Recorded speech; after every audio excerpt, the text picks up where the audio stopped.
ഇതൊരു വേർതിരിവിന്റെ സമയമാണ് പ്രിയപ്പെട്ടവരെ. നെല്ലും പതിരും ഒന്നിച്ചു വളരുവാൻ ഇനി കർത്താവ് അനുവദിക്കില്ല. കളയും വിളയും ഒന്നിച്ചു പ്രവർത്തിക്കാൻ കർത്താവ് ഇനി അനുവദിക്കില്ല. കൊയ്ത്തു വരെയാണ് രണ്ടും ഒന്നിച്ചു വളരാൻ കർത്താവ് അനുവദിച്ചത്. വെളിപാട് പുസ്തകം 14:15 പറയുന്നുണ്ട്, ഇത് കൊയ്ത്തിന്റെ കാലമാണ്.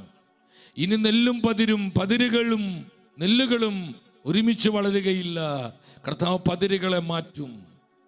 അതുകൊണ്ട് ഇന്ന് പലപ്പോഴും പല കേസുകൾ പുറത്തു വരുന്നതിന്റെ കാരണം കർത്താവ് വേർതിരിക്കുക. കർത്താവ് വേർതിരിവിന്റെ സമയ സഹോദരങ്ങളെ, പല കള്ള നാണയങ്ങൾ, പല അസ്വസ്ഥതകൾ, പല വിധത്തിലുള്ള തിന്മകൾ, ഇതെല്ലാം പുറത്തു വരും. നമ്മൾ അസ്വസ്ഥപ്പെടേണ്ട. നമ്മൾ നിശബ്ദമായി പ്രാർത്ഥിക്കുക, പരിഹാരം ചെയ്ത് പ്രാർത്ഥിക്കുക, പ്രാശ്ചിത്തം ചെയ്ത് പ്രാർത്ഥിക്കുക. ഈ തലമുറയ്ക്ക് വേണ്ടി, പ്രത്യേകിച്ച് തെരഞ്ഞെടുക്കപ്പെട്ട ആത്മാക്കൾക്ക് വേണ്ടി കർത്താവിന്റെ സന്നിധിയിൽ നിലവിളിച്ച് പ്രാർത്ഥിക്കുക.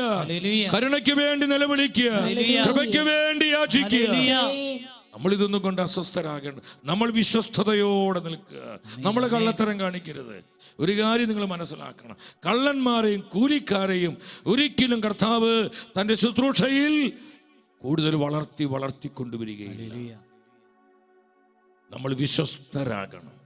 അവസാന ശ്വാസം വരെ വിശ്വസ്തതയിൽ വ്യാപരിക്കണം. മനസ്സിലാകുന്നവർ ഉച്ചത്തിൽ ഒരു ആമേൻ പറഞ്ഞേ. ആമേൻ. അതുകൊണ്ട് വ്യാജപ്രവാഹം നമ്മൾ മനസ്സിലാക്കണം.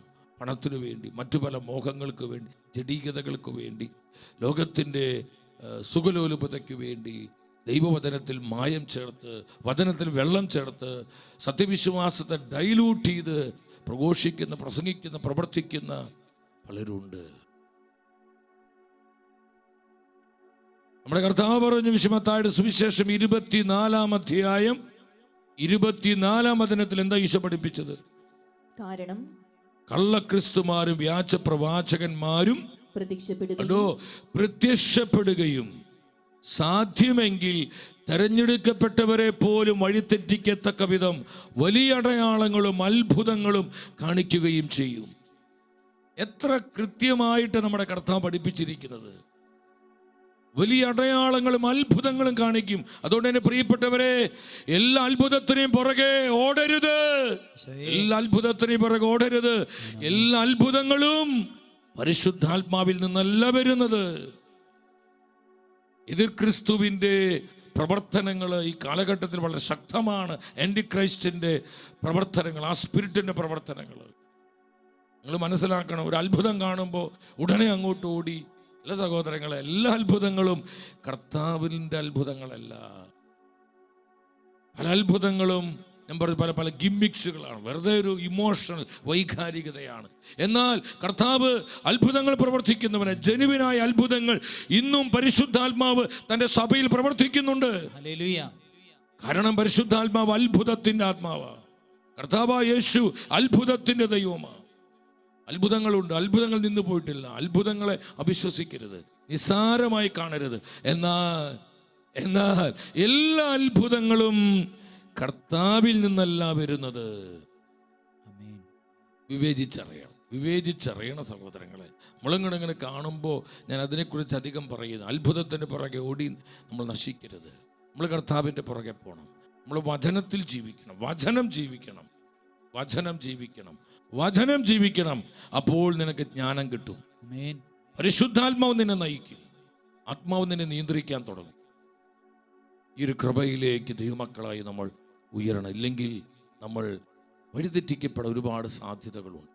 ഈ അവസാന നാളുകളിൽ ഒരുപാട് പൈശാചികമായ പ്രബോധനങ്ങൾ, ഫോൾസ് ഡോക്ട്രീൻസ്, സത്യവിശ്വാസത്തിന്, സത്യപ്രബോധനത്തിന് വിരുദ്ധമായ ഒരുപാട് പ്രബോധനങ്ങൾ ഉണ്ട് സഹോദരങ്ങളെ.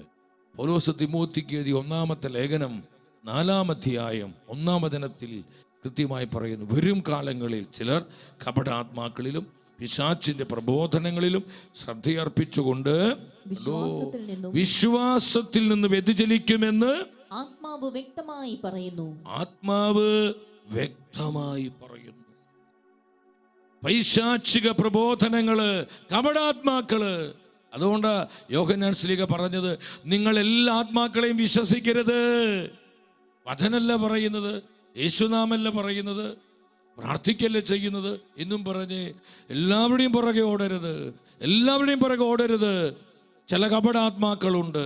അവർ ഈശോനാമൊക്കെ പറയും, വചനം പറയും, പ്രാർത്ഥിക്കുകയൊക്കെ ചെയ്യും. പക്ഷേ അത് യഥാർത്ഥ ആത്മാവാണോ എന്ന് തിരിച്ചറിയാനുള്ള ജ്ഞാനം നിനക്കുണ്ടാകണം.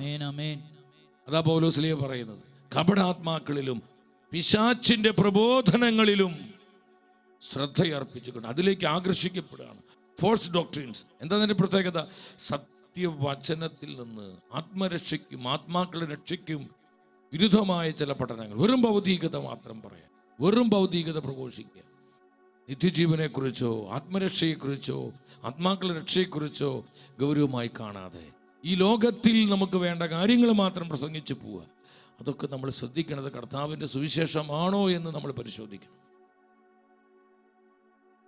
കർത്താവിൻ്റെ സുവിശേഷത്തിൻ്റെ ലക്ഷ്യം ആത്മരക്ഷയും ആത്മാക്കളുടെ രക്ഷയുമാണെന്നുള്ള കാര്യം നമ്മൾ മറന്നു പോകരുത്. ഈശോ ലോകത്തിലേക്ക് വന്നത് നമുക്ക് രക്ഷ തരാനാണ്. നമ്മുടെ സുവിശേഷ പ്രഘോഷണങ്ങൾ ഈ രക്ഷയെ കേന്ദ്രീകരിച്ചുകൊണ്ടായിരിക്കണം.